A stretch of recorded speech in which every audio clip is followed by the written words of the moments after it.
we want to talk about the power of goal setting. And I'm actually going to do two things. First of all, I'm going to reference a study. We're going to take a look at a study. And then we're going to take a look at how I implemented this study or this system or this approach, this strategy into my life and the results that I got out of it. Now, this study is kind of tricky because where I found it, it's actually discussed and disputed whether these studies actually exist or not. But this does not add anything to the fact that this stuff may work for you. Just because it's maybe not an actual study, maybe it's just, I don't know, a statistic or a story or whatever, or it's just some personal story that somebody shared. It doesn't matter. It may work. Now let's check out what this study is all about. The 1979 Harvard MBA study on goal setting analyzed the graduating class to determine how many had set goals and had a plan for their attainment. Now, they're talking about graduates. Now, we can change the setting into folks who want to lose weight, start a workout plan, start a workout regimen, and get more active, get fit, get healthy, and do whatever it takes to move forward and change their perspective on diet and workouts and training in general. Interestingly enough, the results of the 1979 Harvard MBA study are exactly identical to the supposed 1953 Yale study. And these are these two studies that people say they actually don't exist. In the Harvard Business School MBA study on goal setting, the graduating class was asked a single question about their goals in life. The question was this: have you set written goals and created a plan for their attainment?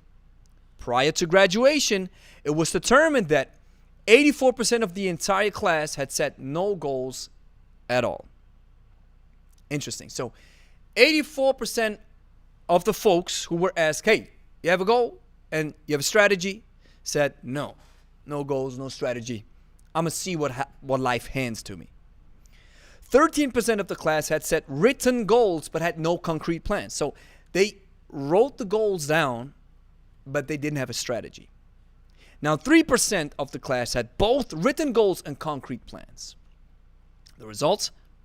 Well, you've likely somewhat guessed it. 10 years later, the 13% of the class that had set written goals but had not created plans were making twice as much money as the 84% of the class that had set no goals at all. Now, they're talking about money. We can talk about losing weight, lost weight, or getting a muscular body or whatever. Put blank in there.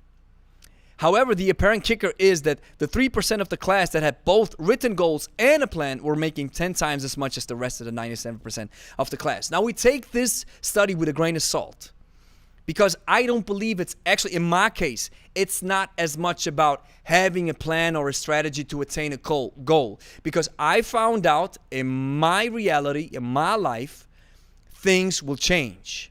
And things will sometimes, as we learned in 2020, things will sometimes change at a so incredibly fast pace that it takes a lot to catch up. That you got to be very fast to catch up.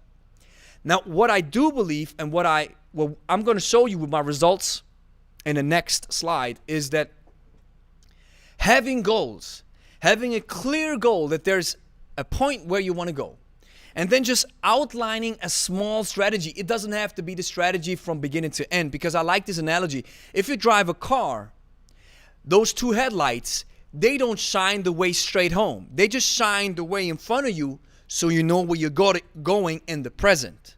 You don't have to go all out in the future, but just have enough of a plan to say, okay, I want to get started.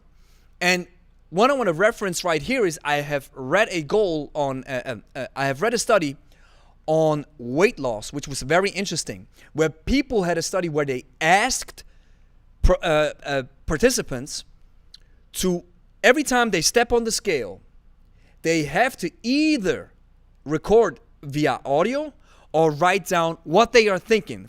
Researchers wanted to find out, what are people thinking as soon as they step on a scale? Now, they found out that 93% of the people compare their results to where they want to go or they compare it with other people. And only 3%, I think, if I'm paraphrasing a little bit, but a very small percentage actually made a specific action plan to do something about it. Now, isn't that crazy? And this goes to show with this study right here that says only a few people have written goals and concrete plans. And I can add another layer of evidence on this case. When you listen to what Jeff Bezos is saying, he says he's shocked at the fact that only a very, very few businesses think long term. Now, when it comes to these studies, I'm taking you on a really private route with this one. You see, these are my goals that you're seeing right here. These are my goals, guys. Now, I have set goals without a date because I think sometimes putting a date on something can actually push you to reach it, or it can be detrimental and cause you to lose motivation or drive. Now, you see, I have a goal. I want to reach 1 million subs with the YouTube channel. Now, the strategy is kettlebell videos because I actually found out that's the niche. That's the niche. And sometimes want to do some nutrition videos, although I found out what works best right now is just kettlebells only. Now I want to reach 1 million francs in ad revenue from YouTube. I actually watched a YouTube video from a very successful YouTuber who reached $1.8 million in ad revenue. I want to have another goal. I want to get Rarak, or I want to get somebody who's very known into our gym or do a kettlebell workout with us. Now, how am I going to do this? I have to have a strategy. Maybe when I reach 1 million YouTube subs, some high-profile folks will check out the kettlebell, check out our stuff, and give it more exposure. I have another goal. I want to help as much people as possible. Blah, blah, blah, blah, and it goes on the list. Now, the second point that I want to point your focus on this one. These are the goals that I have reached. I wanted to reach 100,000 Swiss francs in revenue till the end of 2019. I've reached it in May 2019. I want to reach 3,500 subs, that's cute, until the end of 2019. I've reached it in December 19. I want to have a goal 200,000 revenue per year. I've reached it in December 2019. Now this is very cute right here. I want to reach 500 subs until the end of the year, and I've reached it in September 2018. And you know what's crazy about it? Somebody just donated. Thank you so much for the donation. You know what's crazy about it? The crazy thing about it is now we generate almost 500 subscribers a week right now. And when I started with the channel, I had a chance to I had the goal to reach 500 subs until the end of the year. And now we're making it in 1 week. You see how things are changing so quickly? And I love this one. This is a personal goal.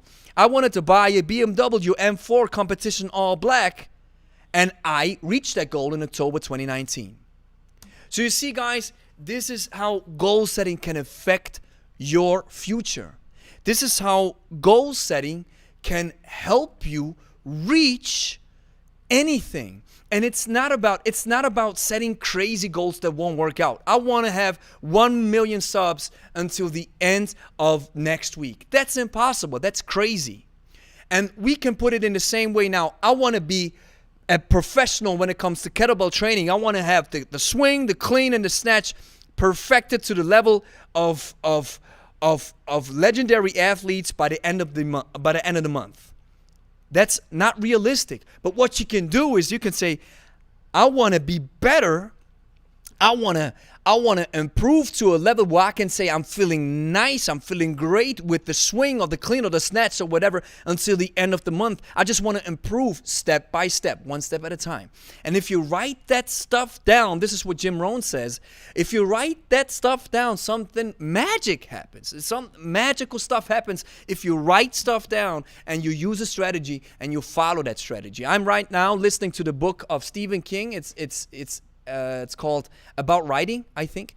And what he's saying, he's so powerful in the stories that he's telling and the stories that he's sharing. And you see that from a young age, he discovered his talent and then he made a plan. He went after it. He didn't shy back from hard work. He went after it because he had a clear goal in mind.